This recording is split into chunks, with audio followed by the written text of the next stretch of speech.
Hi guys, it's me, Ruthie from Percolate Kitchen, and I wanted to give you a quick overview of the Once a Month Meals website and what happens once you do become a member. So right now, Once a Month Meals is actually closed for new members. They only open up at specific times of the year, and they announce that a couple weeks before they actually open. And once they are open for new enrollment, they're only open for a week, maybe 10 days. So if you want to join Once a Month Meals at the moment, you need to sign up for their wait list, and I'll show you kind of how that would work. If you came to the Once a Month Meals front page, click here, and then you would get onto the priority wait list. Then just keep an eye on your email, and they'll let you know as soon as they open. You can also follow along. Excuse me. You can also follow along on Facebook. They'll keep announcing on there. They have an Instagram page, so once they do announce, they'll make it pretty well known, and that's the moment that you hop on. So if you are a member, obviously I am a member of Once a Month Meals. So once you do become a member, I'll show you what you get once you are inside. So here's the recipes. When you click this, it opens up, as you can see, that there's a lot of Instant Pot and slow cooker recipes. You can create a new menu just from what you see here by clicking these little hearts here. That's how you add a recipe into your favorites, and then that's what I'll usually do. I'll add recipes into the favorites, and then I'll pull from the favorites to make a menu, and I'll walk you through how I do that. If I'm putting together a menu or I'm looking for something specific, I might type in here.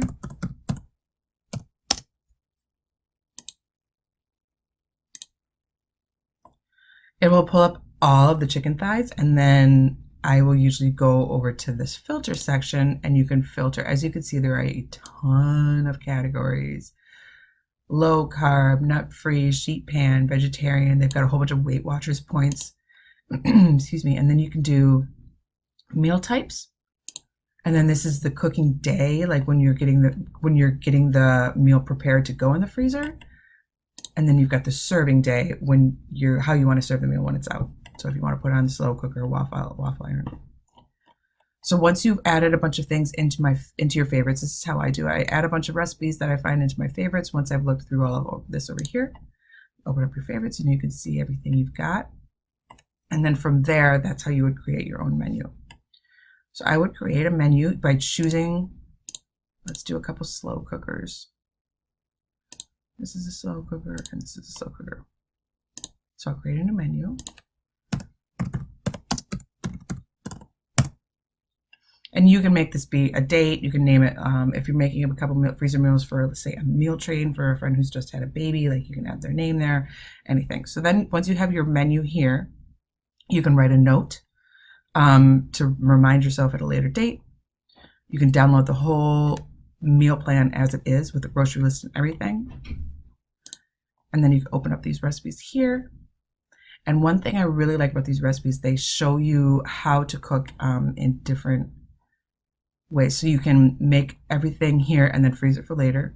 And then once you bake it from frozen, these would be the instructions you would add onto a label, so that once you take the meal out of the freezer, you remember how to cook it.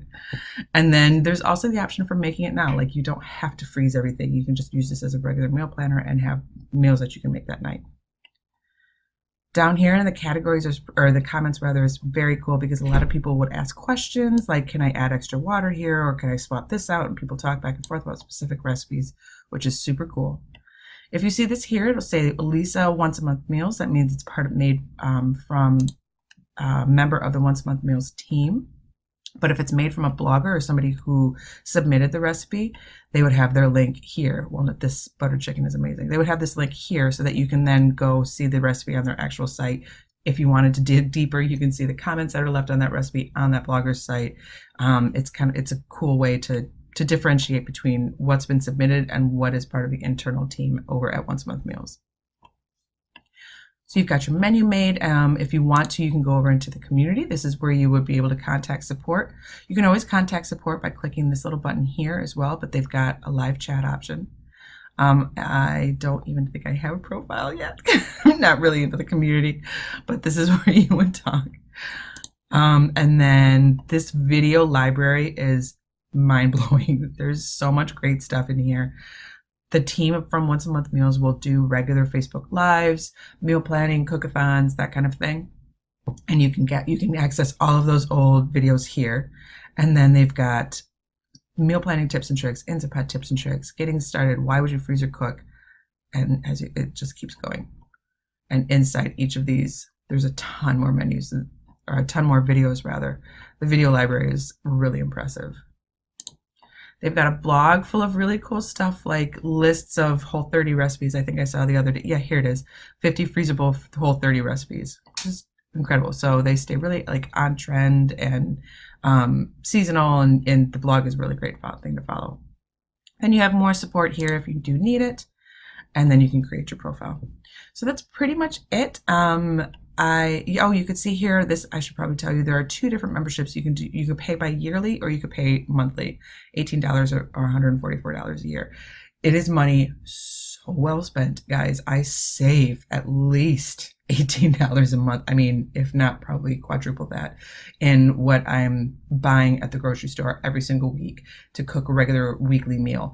By batch cooking, it saves me a lot of money. A lot of these meals can stretch into a couple of days, and I might make 5 meals thinking that I'm going to use them in 1 week, and we only wind up using 2 or 3, so that I've still got backup meals, which saves me money on groceries the next week. It's just an amazing process. And I am actually kind of surprised by the amount of money that I have saved, plus the amount of time, the amount of effort, the mental energy I expend getting our meal plan done every time. Once I have done a batch cooking day for the month and I've got a backup of these meals stored in my freezer, it takes a huge weight off my shoulders. It's an amazing service and I really recommend it. And if you have any other questions, please don't hesitate to reach out to myself or to the Once a Month Meals team. So thanks for watching.